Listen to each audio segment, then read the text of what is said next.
ब्राह्मण भी तो आपके देश में मजबूत स्थिति में है, फिर वो खड़ा होगा कि हम ये नहीं करेंगे। दोस्तों बहुत बहुत स्वागत करता हूं आप सभी का। इटावा कथावाचक केस के बाद यादवों का जो रुझान है वो बिल्कुल बदल गया। जो यादव खुद को दलितों से सर्वश्रेष्ठ समझता था, अब उसका होश ठिकाने आ गया है।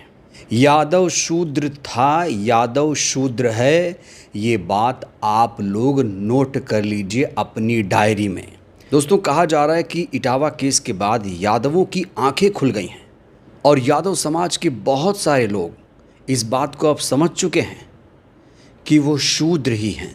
उन्होंने गलती की थी खुद को श्रेष्ठ समझने की। सूर्यवंशी छत्री बन रहा था और आपने भी देखा होगा आई रेजिमेंट पे बढ़ चढ़ के पिछले 3 साल से ऊधम काट रहा है हमारा यादव। अब हमारे यादवों के आँख नाक और कान खुल जाने चाहिए कि तुम क्या हो, तुम शूद्र हो।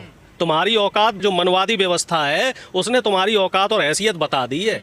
दोस्तों इनको तो आप पहचानते होंगे, ये हैं शंकराचार्य अभिमुक्तेश्वरानंद। जब इटावा केस हुआ था, कथावाचक केस, तो इनसे पूछा गया कि आचार्य जी, इटावा में ऐसी घटना सामने आई है, एक यादव कथावाचक खुद को समझ रहा है, क्या यादव कथा कर सकते हैं? तो इन्होंने साफ तौर से ये कहा था कि यादव कथा नहीं कर सकते, दलित कथा नहीं कर सकते, जो बहुजन समाज के लोग हैं वो कथा नहीं कर सकते। लेकिन अब शंकराचार्य ने एक कदम आगे बढ़ते हुए बहुजनों को खुली धमकी देना शुरू कर दिया है, क्योंकि बहुजन समाज के लोग अब ब्राह्मणों का बायकॉट कर रहे हैं, अपने गांव में ब्राह्मणों के आने पर रोक लगा रहे हैं। दलित समाज, बहुजन समाज के लोगों ने इस समय ऐलान करना शुरू कर दिया है कि अब हमें ब्राह्मणों की कोई भी ज़रूरत नहीं है। तो इसी बात से नाराज़ शंकराचार्य ने जो बात कही है दोस्तों, वो बेहद ही हैरान कर देने वाली है।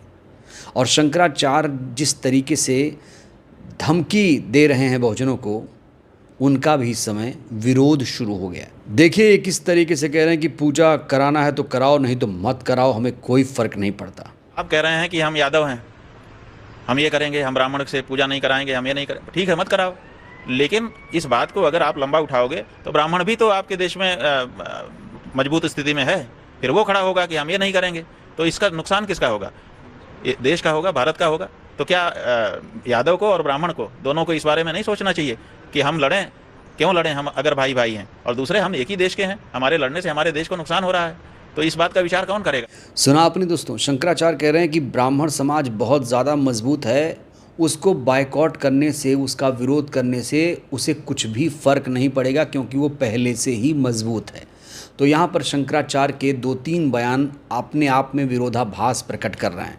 पहले इन्होंने कहा था कि यादव कथा नहीं कर सकता, अब उस घटना को लेकर जो बयान दे रहे हैं वो काफ़ी ज़्यादा चौंका देने वाला है। शंकराचार्य कह रहे हैं कि ये जो घटना इटावा में हुई है वो एक साजिश है, यानी जो घटना हुई उसे ये झूठा बताने की कोशिश कर रहे हैं। क्या माना जाए कि वो घटना हुई ही नहीं, किसी ने करवा दिया है? क्या मुकुटमणि, संत सिंह या फिर जो सूरदास श्याम है, क्या वो लोग झूठ बोल रहे हैं? और अगर झूठ बोल रहे हैं तो उनके खिलाफ केस क्यों किया गया, ये बड़ा सवाल है।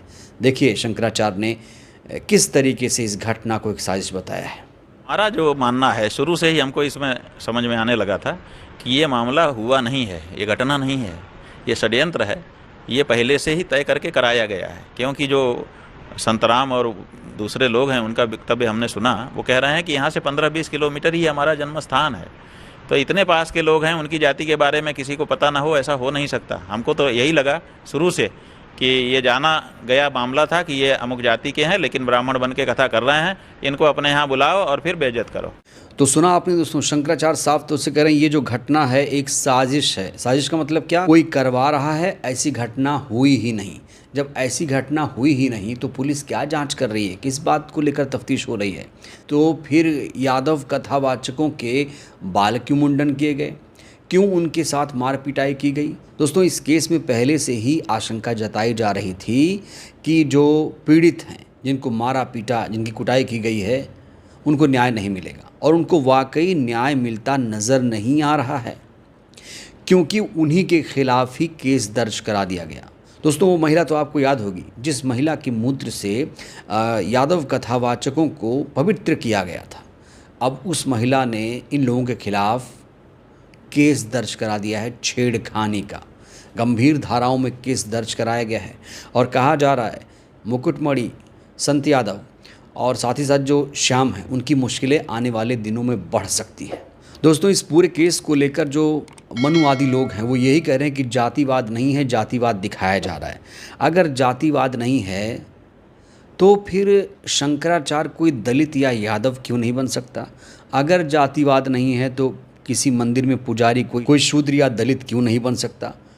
आरएसएस चीफ कोई दलित समाज का व्यक्ति क्यों नहीं बन सकता? कथावाचक कोई यादव या शूद्र या दलित क्यों नहीं बन सकता अगर जातिवाद नहीं है? और जाति किसने बनाई? जाति कैसे खत्म होगी? और कौन लोग सबसे ज़्यादा जातिवाद करते हैं? तो दोस्तों इटावा की इस घटना ने एक बात तो साफ कर दी है कि यादव और दलित जो अलग अलग रहा करते थे, इनमें एक टशन दिखाई देता था। वो खुद को यदुवंशी कहता था, पता नहीं किस किस उपनाम से खुद को नवाजता था, लेकिन अब यादव लोग समझ गए हैं कि वो भी भैया शूद्र ही हैं, दलित ही हैं। और कहा जा रहा है कि यादव और दलित एकता अगले चुनाव में नज़र आएगी। इस घटना के बाद बीजेपी की मुश्किलें बढ़ने वाली हैं। दोस्तों बीजेपी ने इस घटना पर चुप्पी साधे रखा है। बीजेपी के नेताओं ने इस पर कोई बयान नहीं दिया। ऊपर से ये लोग कह रहे हैं कि जातिवाद विपक्ष के नेता कर रहे हैं। मतलब कोई घटना हो तो उस घटना पर बोला ही ना जाए। क्या सरकार में बैठे लोग, सत्ता में बैठे लोग यही सोच रहे हैं? ऐसी घटना होगी तो विपक्ष जनता के साथ खड़ा होगा और पत्रकार भी जनता के साथ खड़े होगी। दोस्तों वहीं टीवी मीडिया भी इस मामले में अपना नया रूप दिखा रहा है। टीवी मीडिया इस खबर को वैसे ही प्रसारित कर रहा है जैसा कि सरकार चाहती है। आप लोगों को पता है कि बीजेपी ने इस मामले में कुछ भी नहीं बोला। क्यों नहीं बोला? क्योंकि बीजेपी इन वर्गों को नाराज़ नहीं करने देना चाहती। बीजेपी चाहती है कि यादव भी उसके साथ बना रहे, दलित भी उसके साथ बना रहे और ब्राह्मण भी उसके साथ बना रहे। इसलिए बीजेपी ने इस पूरे मामले में खामोशी बरत रखी है। बीजेपी अपनी चुप्पी कब तोड़ेगी ये भी बड़ा सवाल है। और अगर बीजेपी इस मामले में बोलेगी तो किसके पक्ष में बोलेगी? हालांकि वहीं बीजेपी के कई नेता ऐसे हैं जो आरोपियों के साथ ही खड़े हुए नज़र आ रहे हैं। दोस्तों तो इस घटना में किसको कितना इंसाफ मिलेगा, किसको कितना न्याय मिलेगा, ये तो देखना होगा। लेकिन इस घटना ने यादव समाज की आंखें ज़रूर खोल दी हैं। तो शंकराचार्य जिस तरीके से बहुजन समाज को धमका रहे हैं, जिस तरीके से वो ये इसे साजिश बता रहे हैं, दोस्तों क्या आप लोग शंकराचार्य के बयान से सहमत हैं? और बीजेपी इस मामले पर क्यों नहीं बोल रही है? आप लोग अपनी राय दीजिए। बहुत बहुत धन्यवाद।